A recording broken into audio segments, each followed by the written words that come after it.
할렐루야. 우리는 오늘 성소에서 진설병을 위한 상과 그리고 등잔대에 관한 본문을 보려고 합니다. 이것들은 하나님께서 만드신 세상에 대한 그런 의미를 담고 있습니다. 오늘 본문을 통해서 말씀의 의미를 한번 찾아보겠습니다. 오늘 우리에게 주신 하나님의 말씀은 출애굽기 25장 23절에서 40절의 말씀입니다. 구약성경 120면에 있습니다. 다 찾으셨으면 제가 읽겠습니다.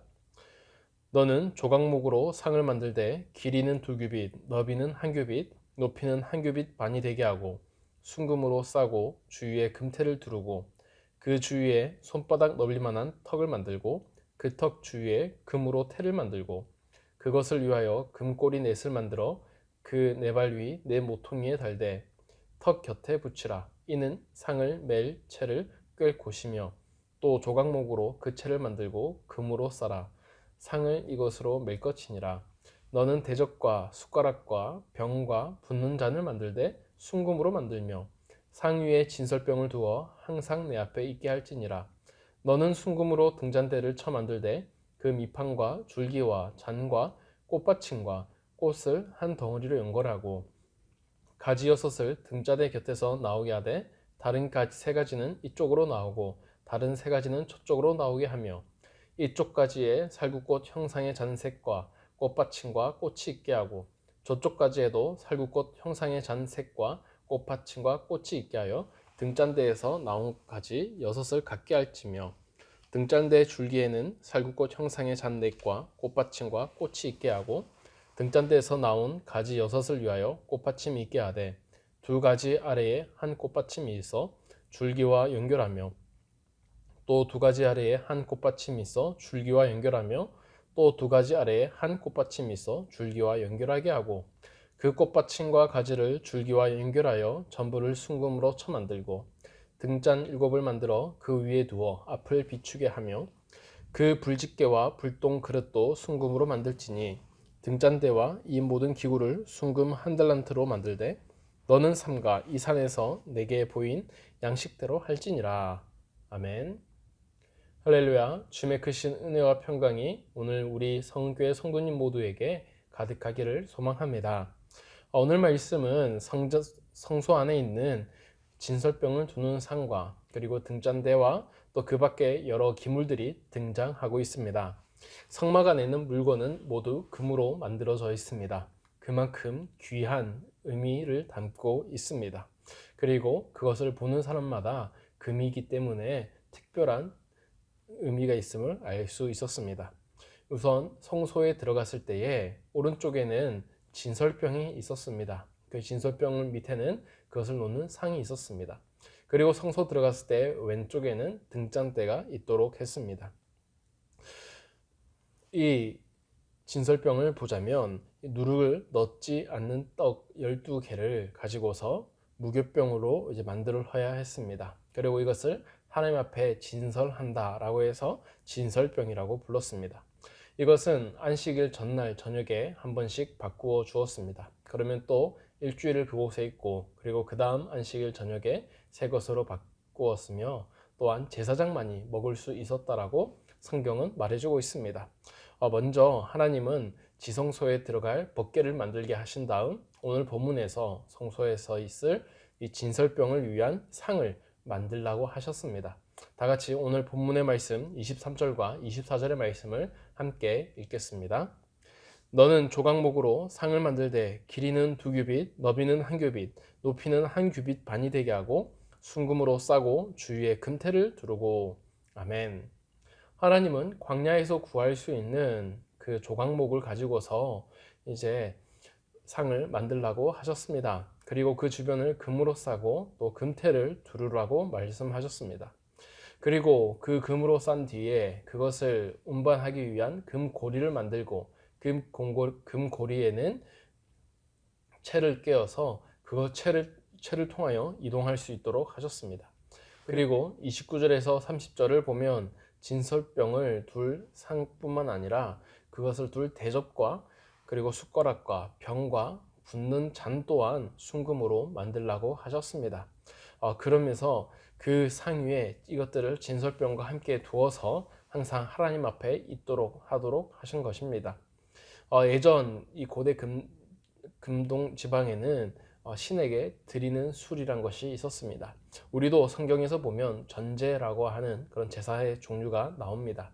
이처럼 성소에 병에다가 잔을 부어서 하나님 앞에 드리도록 되어 있었던 것입니다. 그래서 하나님은 이 병과 잔을 만들라고 하셨습니다. 그리고 또 우리에게는 숟가락으로 번역된 그 단어는 각 진설병 위에 유황을 담아두는 그런 종기 같은 그릇을 말하고 있습니다. 이렇게 진설병은 12개로 만들어져 있었고, 아까 말한 것처럼 안식일 전에 이제 교체가 되었습니다.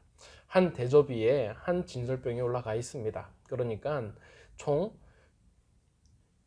12개의 대접을 만들어야 했었는데요. 그것을 6개씩 쌓아서 두 줄로 만듭니다. 그리고 이 두 줄로 되어진 이 12개의 진설병은 항상 하나님 앞에 있도록 했었고, 이것은 바로 12지파가 하나님 앞에 있음을 의미하는 것이었습니다.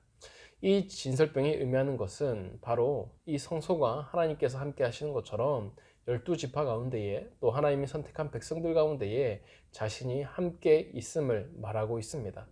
우리가 알고 있는 제사는 한 번 드리는 제사입니다. 일시적인 제사입니다. 하지만 이 진설병은 계속해서 성소에 놔두어야 했습니다. 마찬가지로 하나님께서는 이스라엘 백성들을 늘 함께하고 계심을 이곳에서 말씀하고 있었습니다. 또한 아까 전엔 말씀드렸던 것처럼 그곳에는 포도주를 위한 병과 잔이 있었습니다. 이것들도 늘 하나님 앞에 항상 있었습니다. 하나님을 향한 제사가 계속 이루어지는 것이고, 하나님의 임재하심이 머무는 곳임을 상징적으로 나타내고 있습니다. 이어서 하나님은 세 번째 기구를 만들도록 하셨습니다. 그것은 바로 등잔대입니다. 31절과 32절의 말씀을 함께 읽겠습니다. 너는 순금으로 등잔대를 쳐 만들되 그 밑판과 줄기와 잔과 꽃받침과 꽃을 한 덩이로 연결하여 가지 6을 등잔대 곁에서 나오게 하되 다른 3가지는 이쪽으로 나오고 다른 3가지는 저쪽으로 나오게 하며. 아멘. 우리가 평소에 생각하는 등잔대입니다. 이것은 바로 불을 켜는 역할을 합니다. 그것은 보자면 가운데에 이제 줄기가 있었는데요. 그 줄기를 기준으로 오른쪽에 3가지, 왼쪽으로 3가지가 나오게 되어 있습니다. 그러면 총 7가지의 가지가 생깁니다. 하나님은 이것을 성소의 기물임으로 순금으로 만들라고 하셨고, 그리고 그곳에는 살구꽃의 형상과 잔과 꽃받침으로 만들도록 하셨습니다. 자, 우선 등잔대가 7개로 되어 있습니다. 이스라엘 백성들은 하나님께서 창조하신 이 7일을 매우 중요시 여겼습니다.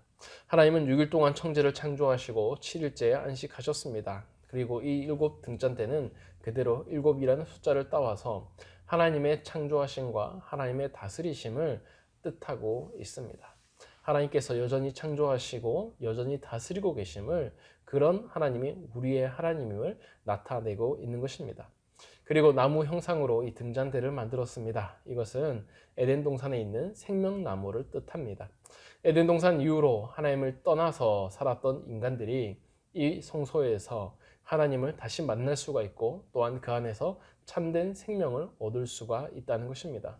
에덴 동산에서 잃어버린 생명나무가 바로 이 성소 안에 있는 것입니다.